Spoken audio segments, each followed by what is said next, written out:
1874년 3월 25일 고종과 명성황후 사이에 적자대군이 태어났다.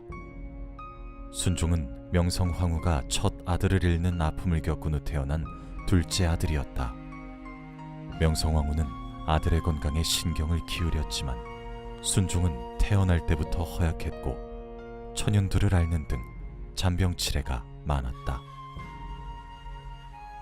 1895년 10월 8일 명성황후가 일본 낭인들에게 시해되는 사건이 발생한다. 일본 공사 미우라의 주도로 명성황후는 무참히 살해당하고 시신은 불타버렸으며 이로 인해 고종은 아내를 잃고 순종은 어머니를 잃고 조선은 국모를 잃었다. 을미사변 이후 신변의 위협을 느낀 고종은 궁녀의 가마를 타고 순종과 함께 러시아 공사관으로 비밀리에 거처를 옮겼다. 1897년 10월 12일 덕수궁으로 환궁한 고종은 새롭게 대한제국을 선포하고 초대 황제에 즉위한다. 이듬해 9월 순종은 고종과 함께 커피를 마시던 중 갑자기 구토를 하며 쓰러진다. 유배 중이던 김옥륙이 고종에게 아기를 품고 커피에 아편을 타게 한 것이다. 고종은 맛이 이상함을 알아차리고 바로 뱉어버렸지만 순종은 그렇지 않았다. 이 사건으로 순종은 치아가 다 빠져 틀니를 끼고 살아야 했으며 혈변을 자주 보는 등 건강이 극도로 안 좋아지게 되었다. 1905년 11월 17일 대한제국의 외교권이 일본에 의해 강제로 빼앗기는 을사늑약이 체결되었고 이를 끝까지 인정하지 않은 고종은 1907년 6월 네덜란드 헤이그에서 열리는 제2차 만국평화회의에 특사를 파견하지만 곧 일본이 이 사실을 알게 된다. 이 사건으로 인해 고종이 일본에 의해 강제로 퇴위를 당하게 되면서 황태자 곧 순종이 즉위해 조선의 마지막 군주가 된다.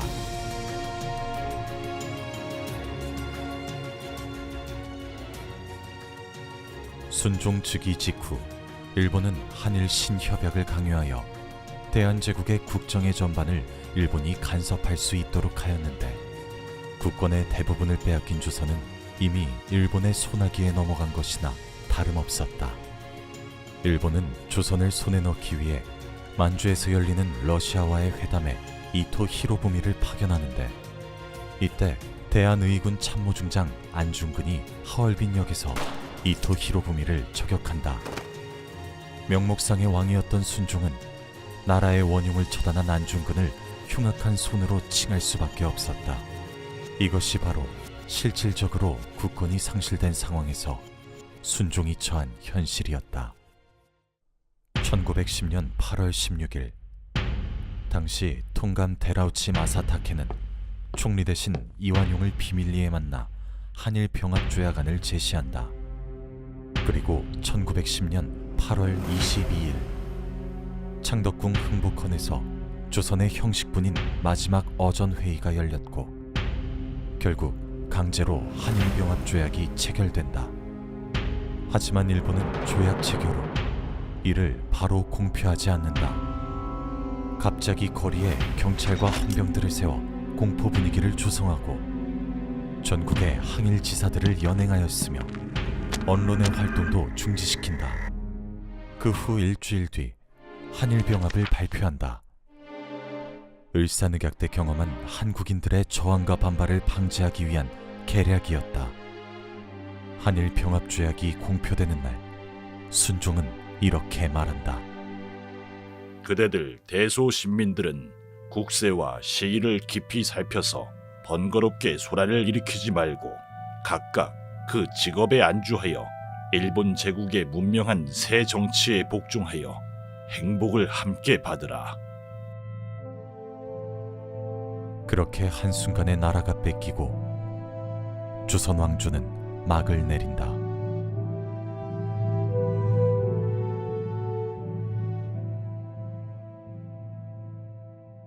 1919년 1월 21일 아침 6시 고종 황제가 뇌일열로 승하했다.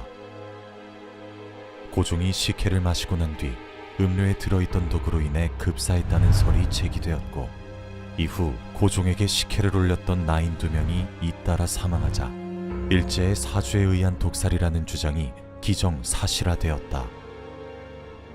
윤치호는 고종의 염에 참여한 민영달의 증언을 바탕으로 일기에 기록하였다. 고종의 죽음 이후 1919년 3월 1일 탑골공원에서 만세운동이 예정된다. 하지만 민족대표 33인은 많은 인파를 염려하여 태화관으로 장소를 변경해 조용히 기미 독립선언서를 낭독하고 자진 체포된다. 오후 2시 민족 대표들이 나타나지 않자 회색 중절모에 흰 두루마기를 입은 수양산인 정재용 선생이 주머니에서 독립선언서를 꺼내들고 팔각정 단 위에 올랐고 선언문을 낭독하며 조선 독립 만세를 외치자 군중의 시위 행진이 시작되었다. 하지만 일본 군대와 기마 경찰의 무력 저지로 인해 평화 시위를 하던 군중들은 강제 해산되고 많은 사람들이 희생당했다. 3.1운동은 일본이 무력으로 통치했던 무단 통치 방식을 버리고 조선인 언론과 집회를 허가하는 등 문화 통치 방식을 내세우는 계기가 되었다. 순종은 나라를 잃은 뒤 창덕궁에서 여생을 보냈는데 몸이 연약해 의사들이 궁에 자주 드나들었다. 말년에 순종을 인터뷰한 독일 기자에 의하면 아편 중독이 의심되는 피폐한 상태가 되었다고 한다. 그리고 1926년 4월 25일 순종은 향년 52세의 나이로 생을 마감한다. 순종은 평생을 일본의 압력에 휘둘렸고 아무런 힘을 쓰지 못한 허수아비 황제였다. 순종의 죽음 이후 신관회 등 민족운동이 일어났고 임시정부가 수립되었으며 의용군, 광복군을 포함한 여러 반일운동들이 일어나 일제에 저항하였다. 마침내 1945년 8월 15일 대한민국은 일제의 억압으로부터 해방된다. 그날의 해방은 고통 속에서 흘린 우리 선조들의 눈물과 피, 그리고 뜨거운 염원의 결정체였다.